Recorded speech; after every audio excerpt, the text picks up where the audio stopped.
Welcome everybody to the Ink Kitchen. We are here thanks to our sponsors, Emerald, Hirsch, Los Angeles Apparel, and Stahls Transfer Express. Today we have a talk with some transfer ladies and Kyle here from Sanmar? I don't want to say the wrong companies. They can get in trouble for that. But we'll be talking about what can go wrong with transfers. We have Jenna from Stahls here, Toni from 613, Jody, let me do it. Jody from, now you done messed me up, Howard Transfers, and Kyle here, before we get started, is going to give us a talk about what he does over at Sanmar. So. Yeah, thank you very much for having me in today. It's great to see all of you guys. It's great to see everybody in the audience. My name is Kyle. I'm with Sanmar's Decorator Solutions team. A lot of you probably know Sanmar. We are the industry's largest provider of wholesale apparel. We do a lot more than that, and in essence, to talk about my team and what we do today, we're a group of 6 individuals that are responsible with working with decorators across the country. As far as account structure is concerned, we spend a lot of our time visiting large-scale contract decorators. I cover the Northeast from Maine to Virginia. We have a contract decorator program. Some of you may be familiar with our contract decorator network or our PSST program. Those are a lot of the shops that I work with. But truthfully, outside of just that, we offer consultation services to all decorators, regardless of size, regardless of business model, to really be a neutral party in the industry, to talk about equipment, consumable supplies, technology systems, in a way that is not necessarily recommended or preferred, but just to show you what options are out there, what we've heard from other decorators, the good things, maybe the not so good things, the things to consider, to give you at least some rudimentary knowledge to go out there and do your own research, have conversations, and really be able to make up your own mind. So we're really happy to be here today. And on top of that, it's good to let you know that Sanmar does test all of our products as we release it. So whenever it comes to specific fabrics that may be more challenging, or if we're talking about spandex, rayon, crepe material that is thin, how is it going to perform when it decorates? We know that when you purchase product from Sanmar, the goal is to decorate it 100% of the time. So we're always developing those products with that philosophy in mind, and we want to make sure it's successful when it reaches your shop after leaving our facility. So by testing it before it's released, we're able to identify, okay, this is not going to scorch whenever it's heat transferred. This will perform well in a dryer during the screen printing process. So it's good to be able to let you folks know that we do go through that process prior to manufacturing. And then all your products too have, I guess, their recommended decoration methods on your website as too, right? Correct, yes. On Sanmar.com, if you go to the product landing page, you'll be able to find a decoration spec sheet for every single style on Sanmar.com. COVID gave us the opportunity while we were landlocked at home to sit in front of our computers and literally measure every single style that we have, where it can be decorated, full chest, left chest, right chest, bottom hem, sleeve, upper back, back bottom, full back, including bags, hats. It was a painstaking process, but so worth it, because now you can identify where everything can be decorated, on what garment, how it can be decorated, and if there are any special call-outs for consideration, for instance, screen printing on polyester fabrics, we want to make sure that you're aware of the fact that you may need to use low-cure inks, you may need to keep your temperatures low, no hot stacking to avoid zebra striping, things of all of those things that you need to consider whenever you're decorating Sanmar product. All right, so today we are going to get the chance to blame everything on the panel to my left here, right? So typically we run into any issues with anything that we got. We call one company, they're blaming it on the apparel company. The apparel company says it's the transfer. So we get to take that all the way today, and it's all their fault. So if you have any questions, we're going to save you guys some time at the end here to ask those questions. But we are going to start with the basics. So whichever one of you ladies want to start, I'm going to pick Jody to start this off. What are the basics that people should consider when pressing whatever transfer they're doing on whatever garment? So let's go over the basics so that we can get to some of the more difficult stuff. Sure. Super basics would be starting with your recipe. Every transfer needs time, temperature, and pressure. I'm doing too much talking today. Those are your 3 most important things. If you don't hit those, you're not going to get the best. You might get a peel, you might get an adhesion, you might it might look okay at first, but we really need to make sure you're getting all 3 of those dialed in and good enough so that when your customer washes it, it doesn't crack. That's under curing. So I think that's one of the most common issues that we see. Transfers are, you have a pie and you par bake it. You're baking it halfway. Well, we're baking or curing, we're gel curing our transfers halfway. That's screen printed transfers. And so when they arrive to you and you heat press them, you're finishing that curing process. And if you don't hit those numbers or you don't get enough pressure, time, temp, you're under curing it basically. So I'm not blaming you either. There's definitely times when we under cure it. Call us out on that. But those are your basics.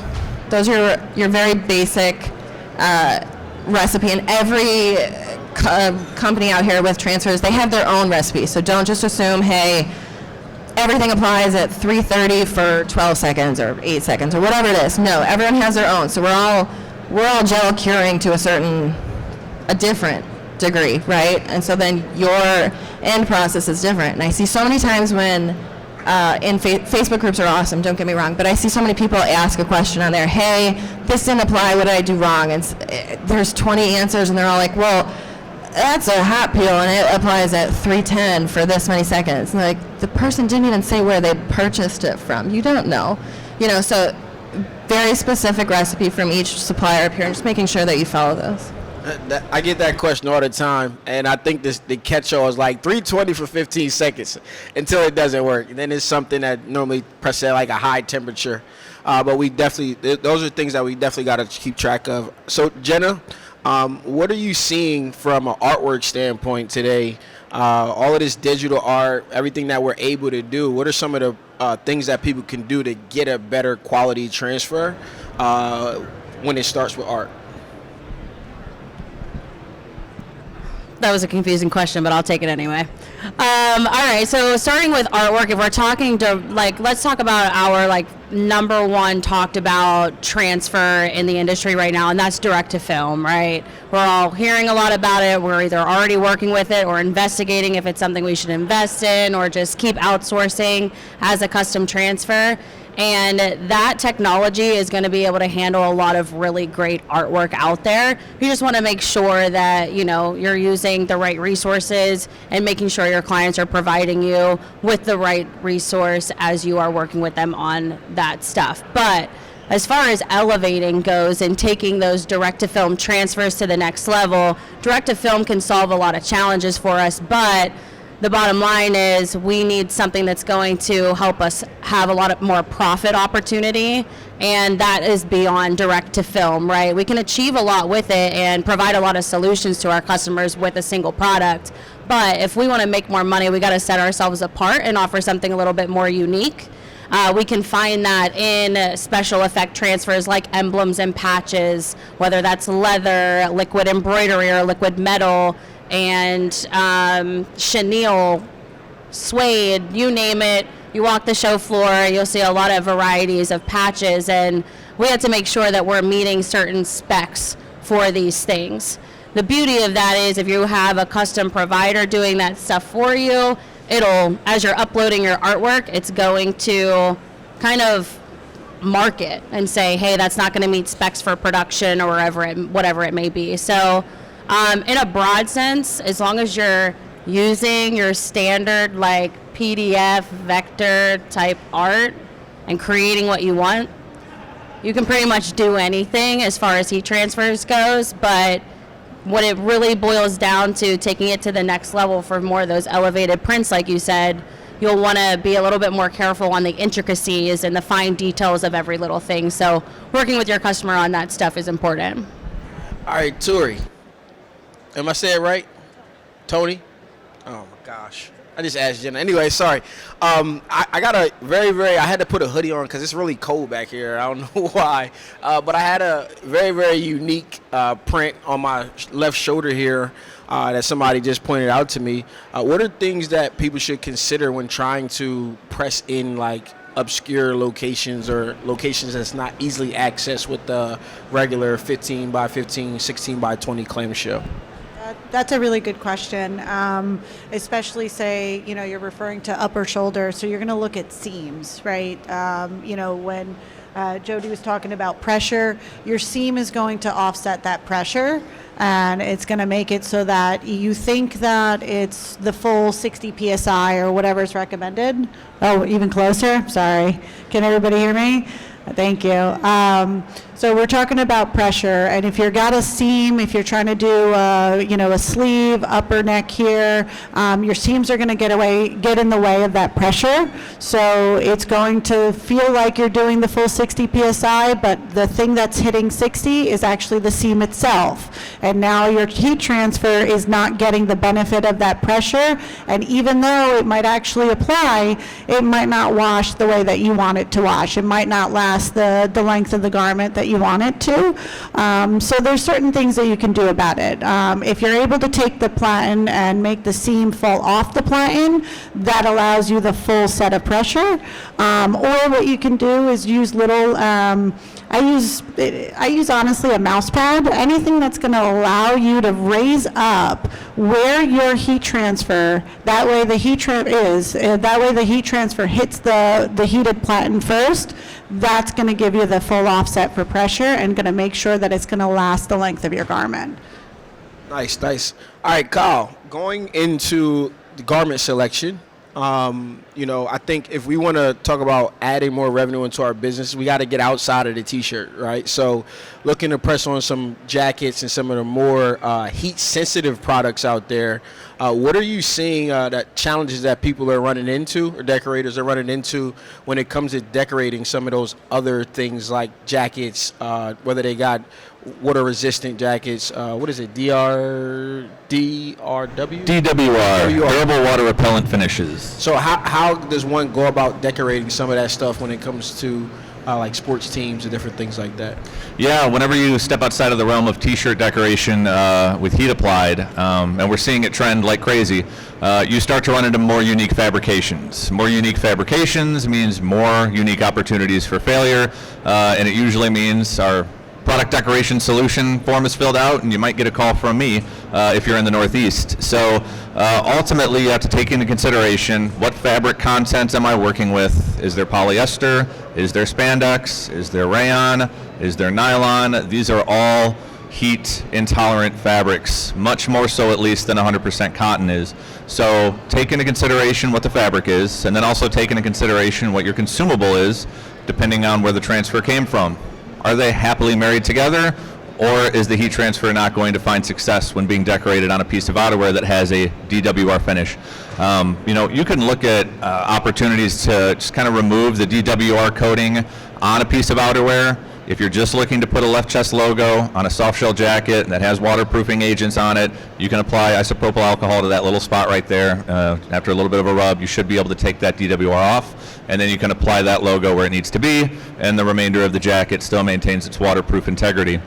The other challenges kind of come down to what you were just talking about in terms of strange elevations. If you're working with something like a smaller hip pack or a fanny pack, as they're called, you have a smaller space to work with. You're going to need to elevate that via a heat press pad, or trying to find a way to get that zipper to fall off the side of the platen, so that way you have an even pressing surface, you get that even pressure that you heard about earlier. Some of the heat transfer equipment manufacturers out there make specialty platens for things like bags, round platens, 6x10 platens, I think, that are available for you to purchase, so that way you can really get a lot easier access to more challenging styles. If I can add just one more thing. Those platens, different sizes, those are phenomenal, but sometimes you don't know that you're going to need it, so you don't have time to get one in. If you have a hat press, we're actually over at the 613 booth, we're using a hat press to apply tagless labels, right? So those are a little inconvenient. It's a great way to market your brand by putting a tagless label customized, but they're kind of a pain to put thread on the platen. You got to get rid of the seam, the inside of it. We're actually repurposing repurposing a hat press right now to be able to apply those, and that can work very well. I did a fanny pack not that long ago, and I used the hat press as well, right? Because that's a much smaller platen size. It's a little bit rounded. You can really get into it. So kind of look at what you have around available in your space and find a way, to get creative with it. And if you need help, ask any of us, right? We've all done it for so many years. Always happy to help and answer any questions you have. I guess one of the most commonly asked questions is washability, and what should someone expect? So Jody, what should people be looking for as far as washability? How long should they expect their transfer to wash when pressing, when it comes to using heat transfers? So I think that goes hand in hand with what I said before, is making sure that it's properly cured. So we always say when properly applied and properly cared for, which is really important, and I know is out of your hands. Once you get that into your customer's hands, it's on them to properly wash it. We do recommend, I think most of us, warm water's fine, no fabric softener, gentle cycle, inside out, no iron. It's pretty standard. I know that your customers don't always get that. We aren't doing it. We definitely cannot expect the customer to do. Right. That said, I'm sure all of us have done this. We send our products out to third-party testing facilities just so that they can sort of do that on their own. We are not lying about it or embellishing in any way, and they get those results. That said, I'm sure every transfer up here is in that 50 to 75 cycle, with the exception of some specialties like puff might not get quite that high, but it's a lot of ink that you're washing. I would also just keep in mind, who's your customer? Are they washing it 75 times? Is it a giveaway that they're going to wear once and that's it? There's a lot of things to keep in mind there, but 50 to 75 is the range typically. Yeah, I can add to that too. So I would say the industry standard for a while has been that 50 to 75 range for quite some time. So if you guys, and not all transfers are made the same, right? So you are going to have transfers out that are not reaching that, and that might be okay. It might be a one-off job that you're doing for somebody. They're going to wear it one time for a birthday, no big deal. Those things are still applicable if that is what makes sense for your market. But 50 at a minimum, unless it is some of those specialties, right? It should be the standard. But sometimes we're also working with clients where they can't bring stuff to market until it's meeting like a 250 wash cycle, right? So do your research and know that there are products out there that can last that long, right? We did a project with Noble where all their athletes wore the direct-to-film Ultra Color Max, right? And they could not bring it to market until it hit 250. So we like to stop at 50 and 75 because at that point, that's the industry standard, that's where it should last. But as our sustainability initiatives in the industry continue to increase, we need to push the limit on some of those wash cycles more. I guess this one's for anybody who wants to answer it. What hacks are you seeing people do that have worked well for maybe some of your customers? How are they using transfers that may be a little bit unique based on what you guys have seen thus far? I know for us, we're seeing people pop up at events and do a lot more hands-on to not only build their brand awareness, but to just get out there in front of people and show people how fun it is to work with this type of stuff, right? We all know the footprint of a heat press is phenomenal, so it's easy to carry and set up shop somewhere and just make sure you have some dedicated electric, right? So I actually just went to the Austin Rodeo last week. And there's a lot of fun activations they're doing there to keep attendees engaged and buying product, right? A reason to spend money on something different. And somebody actually popped up a hat bar with a hat press, and they had a bunch of direct-to-film transfers there that you could customize hats with and add patches to. And it was just this fun, really interactive thing where people got to ask questions, press their own hat. They were actually using a lot of the auto caps, which has been a really big trend as far as foamer caps go. And it was just so crazy to see the amount of people that were just so engaged with something that's so simple to us, but was just a huge impact at an event like this. So that's one way I'm seeing people use heat transfers to kind of push the limit of what heat printing can really offer. It was, in fact, my first rodeo. To basically add to that as well, the pop-up events are wonderful. Heat transfers are so great with that because you're able to customize the way that the customer wants you to.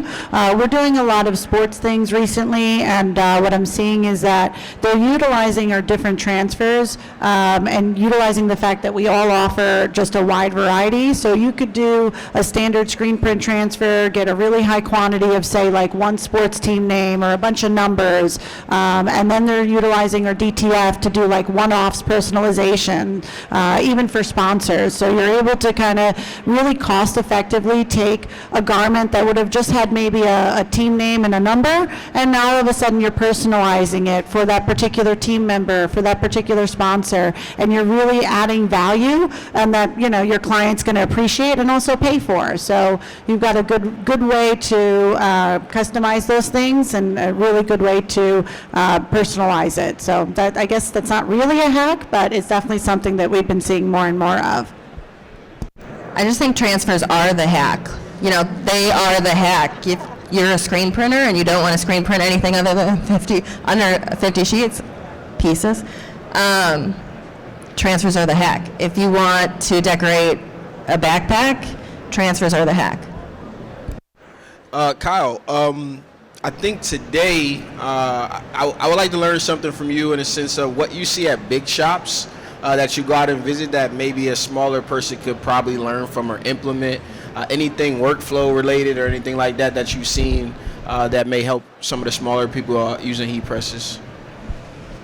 Yeah, in regards to heat application, you know, it's a great way to add.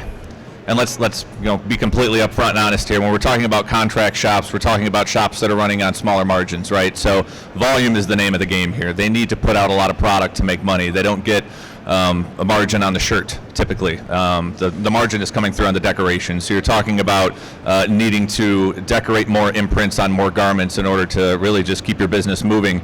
And heat application sometimes, you know, finds a little bit more of a challenge in that business model than others, but plenty of contract shops have been able to find success in setting up various pods of heat presses and being able to dedicate employees to those pods by utilizing machinery that has an automated process, right, where you've got two platens and a machine that moves across both. So you have one person pressing, one person pulling, setting up a team in essence to put out more volume as far as decoration is concerned with heat application. We're also starting to see a little bit more of a move towards automation in the world of heat application. So we are seeing some contract shops start to bring in heat applied equipment that is actually a carousel, similar to an automatic screen print press, where one person would load the garment, put the heat transfer on top of it, hit the button, and around it goes to the heat press, and then you could have one dedicated employee pull, or you could have one person operate the machine entirely, load, apply, press auto, come back and pull, and that just kind of speeds up that whole process for heat transfers. So automation is the name of the game. I think everybody is looking for ways to make their businesses more efficient, to work smarter, not harder, and things are definitely growing more in that space than they were, 12 years ago when I owned my shop. I certainly didn't have that capability with my one press. I think at Long Beach I actually got to see they did the robotic placement onto the carousel, which is like mind blowing. And the pitch was, it's like a $30,000 robot, but it's going to show up to work every day and not call out sick. So it's pretty cool. Listen, I'm at my wit's end here. I was trying to figure out how I was going to make this a 30 to 45-minute talk. So now we're going to open this up to any questions that you guys may have. But I'm going to end it off while you guys get ready. If you raise your hand, we'll have a mic go around. Got one over here, Rick. But Jenna, how important is customization to small business when they're trying to compete versus these giants out here? I think that customization with clients is a way to enhance your their experience with your brand, right? So, and it's also a way to get people more engaged with you. I'm huge on being able to collaborate with your customers, be their friend, want to work with them, and customization allows you to do that. Sit down and talk with me. I want to know what shirt, hoodie, sweatpants, jacket, hat that you want. Let's customize it and tailor it to you, because that's client retention at the end of the day. They like working with you, they can customize things with you, have fun, see all the different things that you can offer. That client is coming back asking you what else they can do with you.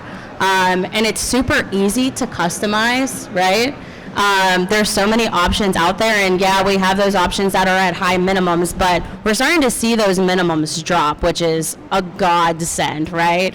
Because there's a lot of different things out there that maybe we don't necessarily want to have to sit and cut vinyl for and weed that out and heat apply. So minimums that are down to 5 and 4 pieces, and I'm not having to pay these sky high prices for. These things are making customization in this world so much easier. So it's going to be easier for you to have those conversations with your customers, especially the ones that might be a little bit more price conscious or on the fence of how much a customized piece would be as opposed to just a standard cookie cutter product. All right, we got our first question. Hi, my name is Jenny. I'm from Maryland. I own a small business, mostly embroidery, but I'm starting working with DTF. I'm outsourcing right now, because DTF is amazing. I love the whole thing about DTF, but I've been researching, and the issue of the maintenance is what's keeping me from purchasing the machine. And a lot of people are saying, well, DTF is just on baby diapers right now. Things are gonna get better, but were you foreseeing that to get better? Because the only thing that is holding me back from investing on a machine is the maintenance. I am done with kids, I don't have any dogs, and I don't plan to be tied up for a machine. I want to travel, in other words. Of course, you're asking the 3 people that are going to tell you not to buy one, but let's hear. So I think to answer that question, you got to figure out where you want to be in your business and how you want to spend your time. And I think you answered your question. If your goal is to travel and do things, DTF isn't quite there for you to leave. Sure, you know, some people may have success, but you hear more horror stories of I left my machine for a week, came back, and it's not operable. But again, you know, proper maintenance and all of that kind of stuff is things that you will also want to consider. And I've been researching and hearing a lot about the health risks that people are going through and facing by doing this stuff at home in their house as well. So these are things that you want to consider, and you can go ahead. Yeah, the environment is very important. We want to make sure that that printer, once you get it, you're actually able to run it and it be sustainable for you. And that is going to be a lot with like the amount of humidity that you have. I'm sure that they probably, I hope that they went over that all of that with you. So good. I'm glad you're nodding your head. Yes. But like Stan said, you know, anytime I'm considering when someone should invest in a piece of equipment, you have to ask yourself how quickly you want to return on that investment. And that machine is going to be needing to run very, very often, and you'll want to be manning that. You can't make money on the machine you bought unless you are constantly running it. It needs to be going so that you can get that return. So it's really just how much work you really want to put in to maintain that machine and keep making money with it. If you feel like you're ready to go, then do it. I feel like we're at a stage where we're seeing a lot of printers have success. I'm looking at Davis here from B Graphics. He's having a ton of success with his direct-to-film printer. So it's just the amount of labor that you want to put into it and really hit those key things. But I'm all for custom transfers. Bring it our way. We'll help you out. That's definitely the way to go. That's the way I would go. But if you are in that production mindset where you're ready to put in that labor, then absolutely. I'm going to pass this on, but how about a practical thing? How to avoid scorching on garments? A couple of tricks there. I'm all ears on that one too. First of all, be aware of your options. So some of these products have an optional lower temp you just don't know about. So I guess that's a transfer hack. But Also, there's all kinds of cover sheets now that really help. You just increase your dwell time quite a bit. I know there's a silicone, I believe, cover sheet that we've used quite a few times on jackets and poly that scorches real bad, and helps mitigate that.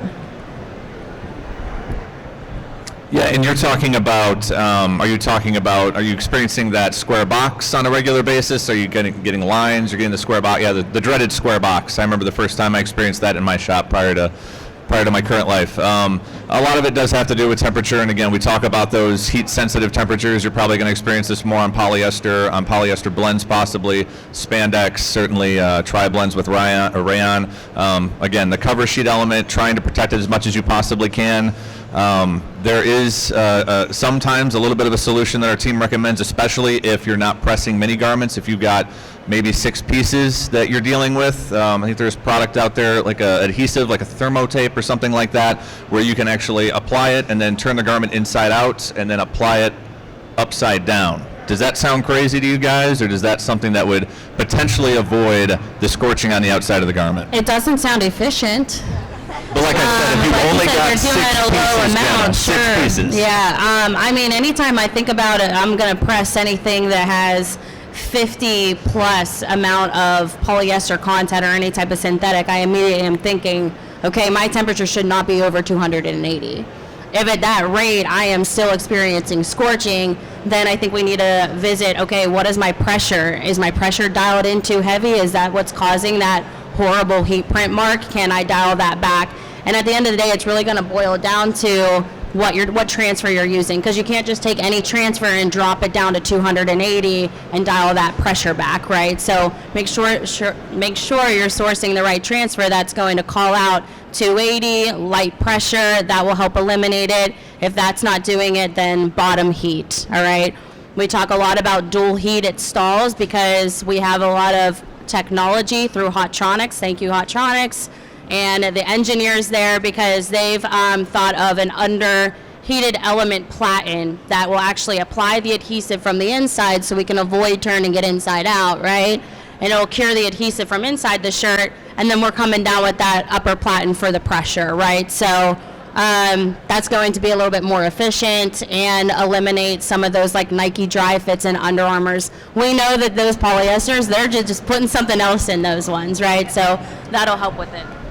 So is it safe to say that if you've got the heat element on the bottom and even a little bit on top, it reaches more of a melting point in the center as opposed to applying that heat directly above?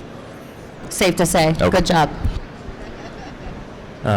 So on DTF cost, you guys have all made investments into your equipment, and you were saying it's important to know how long you are expecting that investment to last. Do you guys foresee DTF costs coming down, and if so, what time frame and what percentage? So I don't think that they've already went to like home-based machines that's dropped the cost. If you go to China, which most people did early on and order this stuff in, it's like maybe half the cost here, but I think the value buying the machine in the US comes from the company and the support that you get when you run it.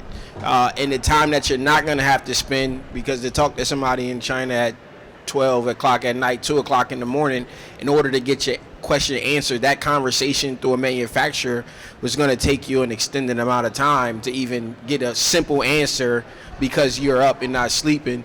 But to answer to go a little bit deeper into your question, I mean, I think as more companies get into it, is probably going to come down a little bit. But if you see like equipment in this industry, it kind of holds very, very firm at the ranges that they are based on the equipment. At the end of the day, you're buying a business, you're buying something that's going to invest back into you. So I don't think that the overall cost of equipment, in my opinion, is going to come down much from where it is. You know, you're talking about a professional piece of equipment, all in around 20 grand. It could be, you can get something for 16, again, you get what you pay for, or you could be up at 25 to, I know some people have spent $80,000 on DTF equipment. Oh. To drive the cost down of the transfer? That's a good question. My bad. Go ahead. Question? Yeah, so you're talking about, maybe the per square inch price overall or whatever. So, I mean, he's right as far as the investment of the machine, the material cost, all that. We're all going to try to be competitive. I think we all have that out there. I'm not seeing so much that it's going to go down that dramatically, only because at the end of the day, it's the materials, it's the time and the labor, and unless they figure out a way to make it run faster, a lot faster, you're still going to end up having that same overall cost base price, right? So. Ditto.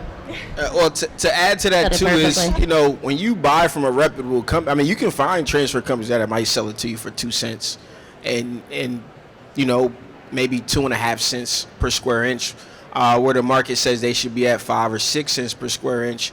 But what you'll find is that those companies are probably overrunning and not hitting due dates and different things like that. So you're paying for, not only the overhead of a company, but that consistency factor of the work or the quality that you can get, that you can depend on.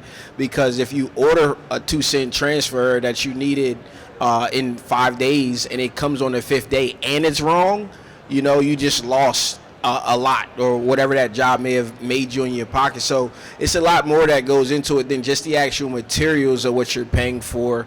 And one thing about DTF is it's a flat thing. So the speed, it's like embroidery.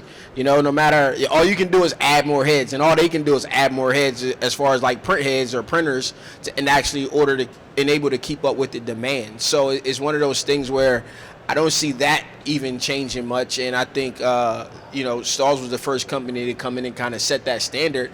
And then early on in the process, I'm asking Josh, like, why is it here? And it's like, and now you start to see in the forums of DTF and all the things the problems that people are doing, and their print head goes down, and then they can't deliver your order because they can't even afford to fix the piece of equipment that they have. So I think in that sense, it's a lot more that goes into it than just the cost of the powder or anything like that that goes into it. I will add to that, not every job is going to make sense for direct to film either as far as price structure goes. There are other transfer types out there that have price breaks, right? So you can drive that cost down even more. So if you're doing a high run job, you need to meet a certain quantity, and we'll put you into that price bracket that makes sense for the job that you're doing. Hi. Oh man. Oh no. Question from the big guy. So he's 100% right about talking to someone at midnight and trying to set that machine up with someone overseas. I don't suggest you trying it, coming from experience.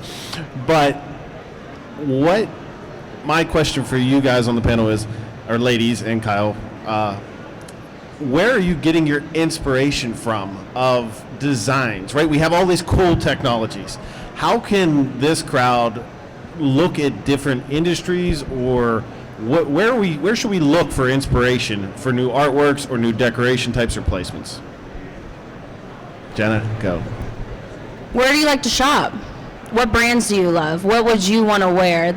Those are the people you should be looking to, because your customers are doing the same thing. When they're shopping their favorite brands, their favorite polo or t-shirt or hoodie that they throw on every day, their top shelf product, they don't want to live without it.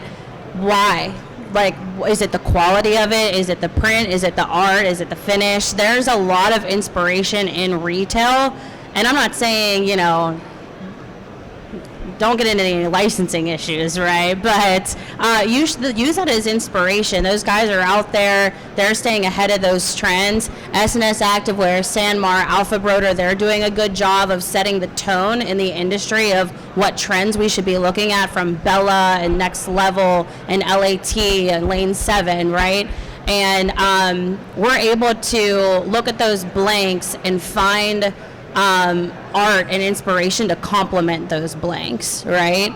So there's a lot of different ways to look at it, but I as far as inspiration goes, I look at brands that are doing stuff that I would want to wear. What are they doing differently? How are they able to achieve this price point? Why do I want to pay $75 for this t-shirt when I could make it myself, right? Because they're doing something different. They're getting creative, but you can do the same thing, right? So draw your inspiration from the brands that you love and go from there. And of course, I know sometimes it's a little bit more difficult whenever we're working with clients that are like, hey, can you produce this for me? I have this idea. We're not all artists. We're not all graphic artists, but if it's just you just trying to come up with your own designs and stuff like that, pull inspiration from what you like to buy for yourself.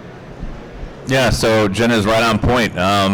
What's trending at retail, what's trending at entertainment, a lot of that stuff has to be evaluated, and you're marrying the image, the consumable supply with the fabric that you're putting it on, regardless of category.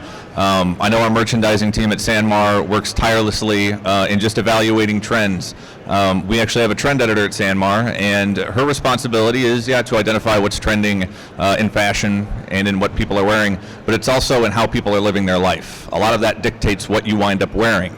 So if you stop by the Sanmar booth, you will see some decorated samples in there, and a lot of it is married to the product that it's on. So if you've got, a beach wash hoodie that's really soft, maybe you'll find a stock logo for a craft brewery that has a whale leaping out of the ocean with a small bee flying over it, and it's called Whale and Wasp. And it's just kind of some fun ideas that you can draw inspiration from. Really, the industry that you're working with, married with the fabric that you're putting it on, you should be able to find some inspiration out there from things that you're seeing out in the public. I'm going to add to that. So there's a book called Still Like an Artist, and a book that I think changed my life when I was the first book I ever read, cover to cover. I was about 23. But nonetheless, this book talks about Kobe didn't become Kobe trying to be Kobe. He became Kobe trying to be Jordan. And so if you're looking for trends, obviously streetwear and different things like that, but it's really everywhere that you look. Social media is a place where you can find a bunch of designs, and this was something that I was able to do, follow a bunch of artists in high fashion. So looking at artists in high fashion, and then I just take whatever they're doing, and I'll take this same exact design, I'll replace elements. So if I want to make something, I know in your case you're doing like schools and different teams, sports teams and stuff like that. So they got this streetwear like character designs and different things like that. I would just take that exact design that may be made for something totally different. I'll make it the school colors. I'll replace this wolf with the school logo or whatever they had on there, and then I would just take that to market, and I find those do really well. I do some stuff with colleges and different things like that as well. And so just everywhere that you look, and you just try it. Take that image, shoot it over to your graphic designer, say, hey, make this work for this school, and you'll pretty much find that you can't miss almost, because they just want something that ain't the same thing that they've always gotten. And that's pretty much all they get is their logo or arch text over top, and that's pretty much it. So being able to take something, tweak it a little bit, add the grunge, throw it down the pant leg in a font that they never really get, I think you'll find that it's wildly successful. And then I also will enlist artists. So I have found an artist called his name is BKL. He does a very, very unique style. And I say, I don't want to tell you what to do, but take your style, and I need you to make it for this university. And those are designs that did really, really well for me this past year. So just find people that are good artists, and see what they can come up with for you as well. Any more questions? All right, let's give it up for the panel here. I'm going to try this again. We got Jenna from Stahls. We got Toni from 613. We got Jody from Howard Transfers and Kyle from Sanmar. Give it up for me for doing it right this time. But make sure you tune in on YouTube. In Kitchen, this is the Shop Talks, and thank you again to our sponsors, Los Angeles Apparel, Stahls, Transfer Express, Emerald, and Hirsch Solutions. Thank you, guys.